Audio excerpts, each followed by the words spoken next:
Marilah kita panjatkan puji syukur atas kehadiran Allah Subhanahu wa Ta'ala yang mana telah memberikan rahmat, karunia, serta hidayah kepada kita semua, sehingga pada pagi hari yang berbahagia ini kita dapat berkumpul pada acara penyuluhan kebijakan dan para anak super volunteer dalam keadaan sehat walafiat. Ibu-ibu, ada pepatah mengatakan tak kenal maka tak sayang. Izinkan saya memperkenalkan diri. Sebelumnya perkenalkan, saya Arina Hanifah, selaku pembawa acara yang akan memandu jalannya acara pada siang ini. Adapun sesiang acara pada siang ini, yang pertama yaitu sambutan, yang kedua sambutan kepala desa, yang ketiga sambutan pembina, yang keempat pemekaran materi.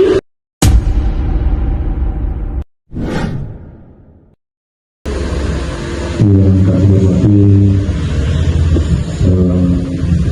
ibu dari Puskesmas yang kesehatan Kabupaten Lumajang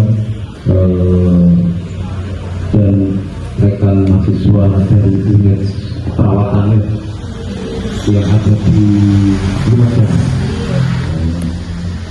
Ibu Gerbang Mas, BKK, perangkat desa. Mari sama-sama memanjatkan puji syukur kepada Allah SWT. Alhamdulillahirrahmanirrahim telah memberikan ridho, inayahnya, hidayahnya pada kita semua sehingga kita bisa berkumpul menimba ilmu, bersilaturahmi, sehingga keberkahan bisa menjadikan kesehatan, bisa menjadikan langkah kita untuk menjadi yang lebih baik. Salawat serta salam tercurahkan dari junjungan Nabi Muhammad SAW. Ibu semuanya, anak-anak KKN ini mensosialisasikan diri sebagai program di kegiatan dan program kemahasiswaannya. Mari kita bantu sehingga program anak-anak ini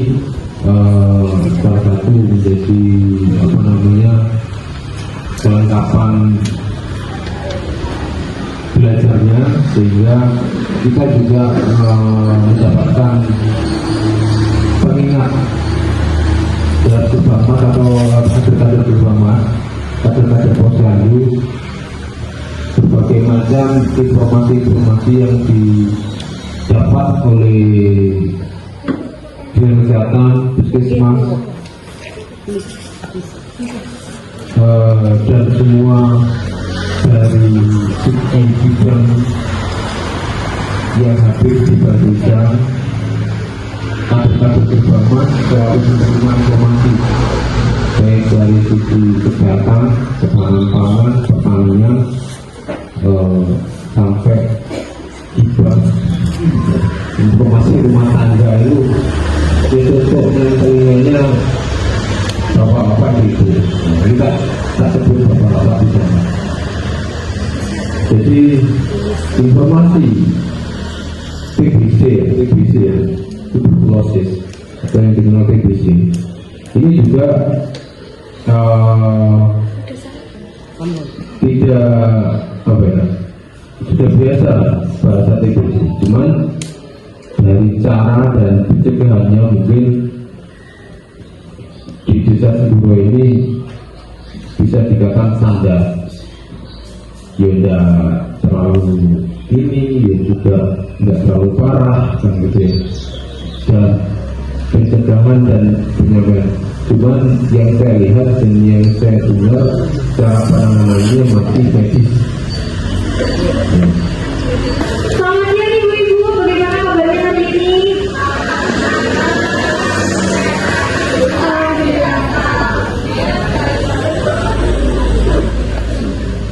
Yang pertama, Bapak Farid Rahman Hermansyah, SS, selaku Kepala Desa Senduro Kabupaten Lumajang, yang kami hormati, Mas Indri Nurtisukoma, SF, selaku dosen pembimbing mata kuliah keperawatan militer Buddha, serta Ketua Pelaksana dan seluruh hadirin yang berbahagia.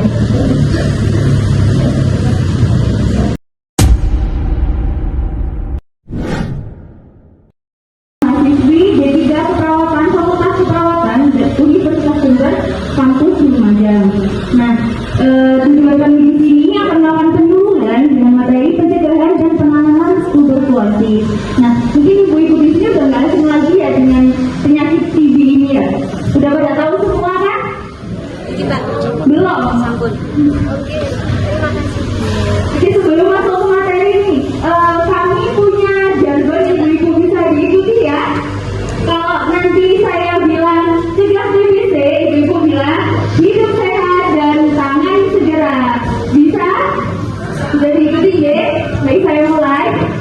Cegah TBC, hidup sehat dan tangan segera. Yeay. Baik, selanjutnya bisa ditulis materi Kak. Apa sih itu TBC? Mungkin ibu-ibu ada yang tahu nggak definisi dari TBC itu apa?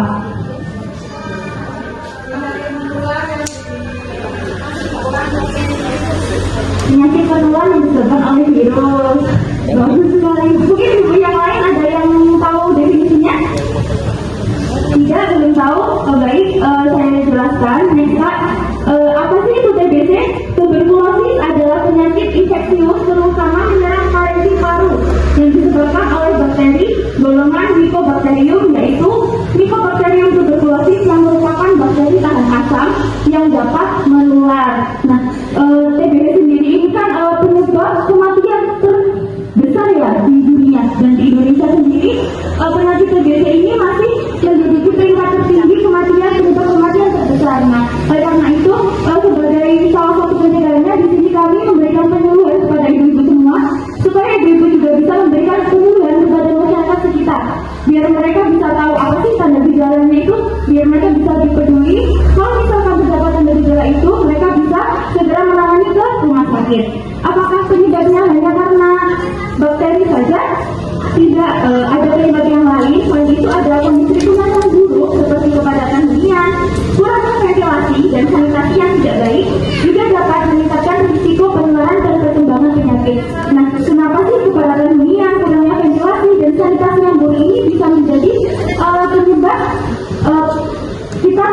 penyakit TBC karena kuman TBC itu bisa aktif dan berkembang dan tumbuh di tempat-tempat yang lembab. Nah, oleh karena itu kenapa kita itu harus membuka jendela saat pagi hari agar matahari itu bisa masuk ke dalam rumah dan kuman TBC ini bisa mati ketika terkena sinar matahari. Bisa Kak. Apa saja sih tanda gejala TBC? Batuk berdahak. Terus apa lagi buat ada yang tahu? Nyeri dada, susah nafas, nafsu makan menurun. Berat badan menurun.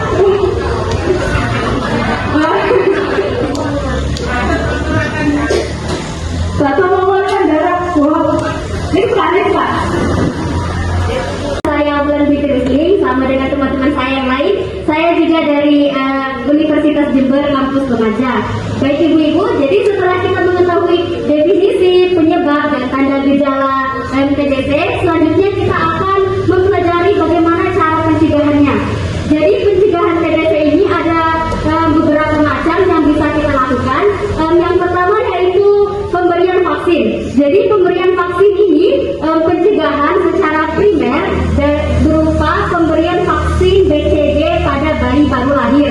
Jadi kita memberikan vaksin BCG pada bayi yang baru lahir hingga berumur 1 bulan. Lalu yang kedua ada pencegahan dengan melakukan screening. Nah, kita melakukan screening pada orang-orang yang berisiko tinggi terkena penyakit TB. Misalnya seperti orang yang mengidap HIV, orang yang menggunakan narkoba suntik, dan orang-orang yang pernah berkontak langsung dengan orang yang positif TB. Misalnya di lingkungan rumah ibu-ibu sekalian ada orang yang positif TB. Nah, dia berkontak langsung atau bersosialisasi dengan orang yang non-positif TB. Nah, orang yang non-positif TB ini akan kita lakukan screening. Tujuannya apa?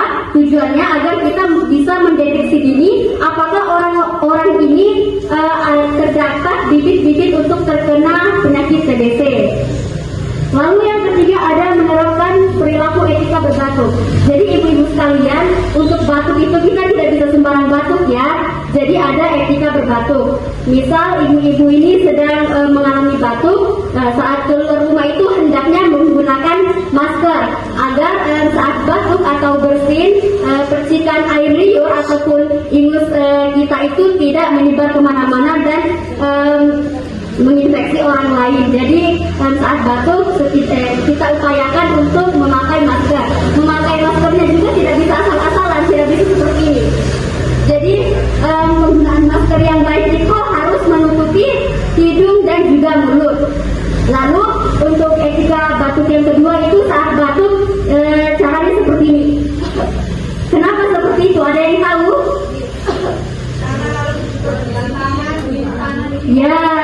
Ya benar sekali. Karena misal kalau dengan tangan kosong kita batuk, pastinya akan ada percikan air liur ataupun ingus yang menempel di telapak tangan kita. Nah, jika kita lupa mencuci tangan kita lalu kita memegang benda-benda sekitar, nah tentunya ini akan dengan mudah menularkan virus-virus tersebut.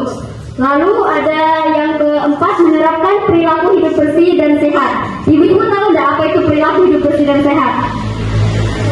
Tahu tidak? Tidak.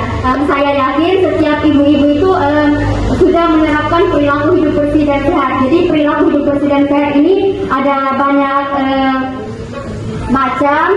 Salah satu contohnya itu seperti mencuci tangan, mengkonsumsi makanan bergizi, lalu olahraga dan menjaga kebersihan rumah.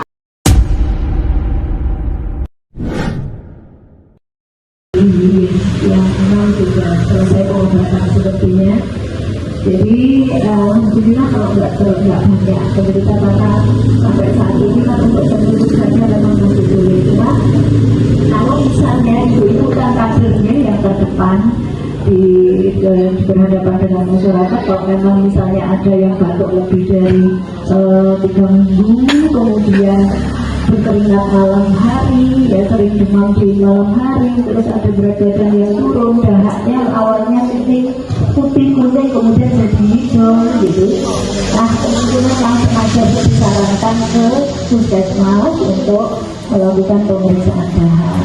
Nah kalau memang dicurigai sana nanti pencegahan di rumahnya ya ventilasinya harus bagus karena kuman TBC itu mati dengan sinar matahari, mati juga dengan suhu 80 derajat. Jadi disiram air nggak sampai mendidih itu sudah mati juga. Jadi alat makannya atau apa namanya ya yang baju, sendok, gelas dan sebagainya yang dicurigai sudah dipakai elemen tertentu itu bisa sebenarnya terbunuh, kuman-kuman yang bersih terbunuh dengan suhu 80 derajat. Jadi kalau air itu nggak sampai mendidih, itu saja untuk dosa-dosa yang besar. Kemudian dengan ini apa namanya makanannya harus tinggi protein, jadi makanannya harus bisa meningkatkan daya tahan tubuh pasien. Dan yang sering kita abaikan itu tadi begadang gitu. Begadang itu menurunkan daya tahan tubuh gitu.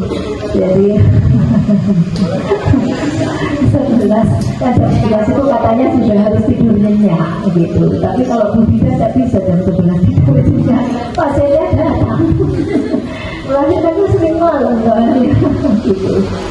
Jadi begitu saja tambahan dari saya mau dimakan oleh kuman TBC. Jadi nanti perjalanan penyakitnya berbeda. Cuman memang kalau dableknya lebih dablek bakal jambu.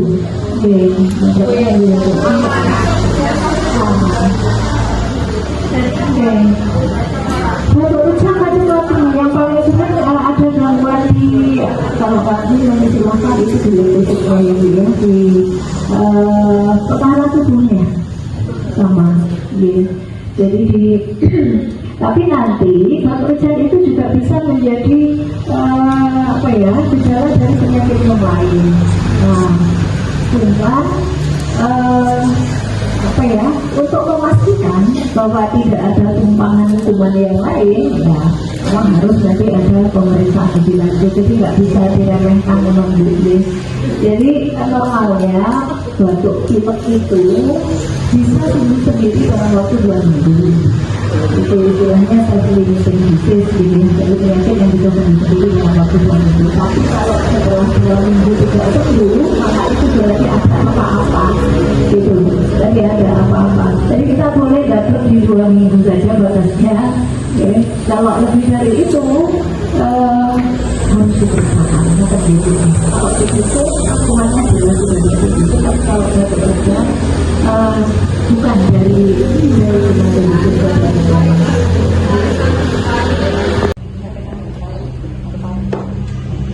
ini masuk bisa masuk penyakit paru juga. Penyakit paru itu ada pneumonia, ada DBC,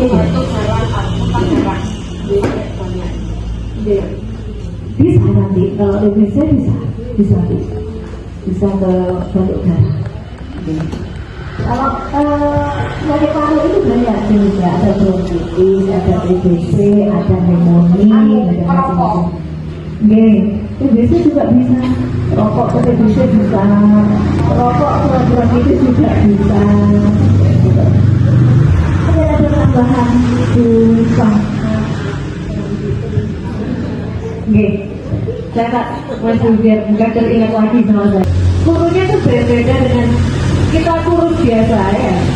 Misalnya, buah kuliah saya biasanya seperti ini, tiba-tiba kok kayak putih. Waktu suwe terus awalnya kayak itu kok elek ya. Bisa juga dicurigai ke sana, hanya curiga. Kemudian kita tanyakan, tidak apa-apa.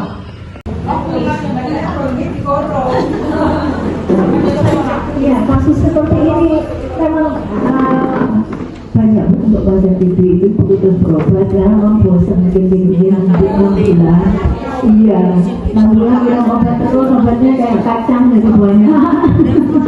Belum lagi tadi efek-efeknya seperti itu, ya pentingnya yang ini saya bilang sakit satu jam gitu. Jadi mungkin bosan gitu tambah saya minum obat kok tambah nggak karuan. tambah.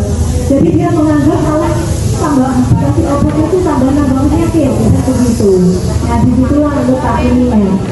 Ya apa ya Bu ya, itu seni. Seninya petugas kesehatan.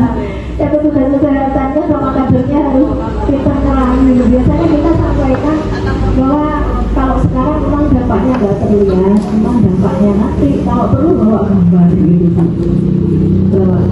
Kalau di tapi juga melihat orangnya bisa nggak dia gitu kan, kadang malah marah, malah marah gitu kan itu. Ya, jadi nanti pakai istilah medis juga nggak paham, tapi pakai istilah awal masih karunya bisa bolong. Oh juga kabar apa Bu, bolong. Jadi ya di situ tantangannya memang Bu. Dan bahwa kita memang harus ngomong bahwa kalau pengobatan nggak tuntas kelihatannya memang nggak ada gejala, tetapi cuma TBC itu normal, tidur Bu, bisa tidur 2 tahun. Jadi dia kelihatannya sembuh 2 tahun itu nggak ada gejala, nggak ada batuk. Kemudian 2 tahun kemudian lagi keluar lagi. Jadi itu perlu juga disampaikan bahwa apa ya, jangan mementingkan diri sendiri. Karena gitu kita pendekatannya kan ke agama, wah Bu, terus Pak Yai untuk membahayakan kami, membahayakan si orang lain. Jadi ya kalau pendekatannya nggak bisa dengan cara medis, kita biasanya pakai agama, bawa Pak Ustadz Bu bohongan, lebih mempan biasanya gitu. Kalau sudah keluar ayat-ayat Quran itu biasanya lebih mempan dibandingkan dengan pakai penjelasan medis takut-takuti itu. Katanya ya sudah terjadi aku ternyata juga, katanya seperti itu. Jadi pendekatan terakhir kita biasanya bawa tokoh agama dan tokoh masyarakat. Nanti minta tolong, Pak Ustaz tolong nanti keluarkan ayat-ayat.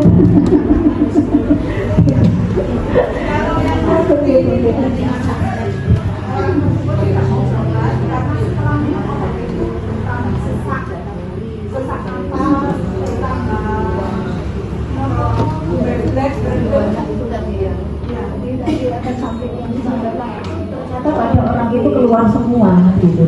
Ya nanti bisa kita sampaikan itu sementara Bu. Nanti dalam setelah dia mendekati itu di badan ini buat adaptasi lah istilahnya dengan obat, karena tadi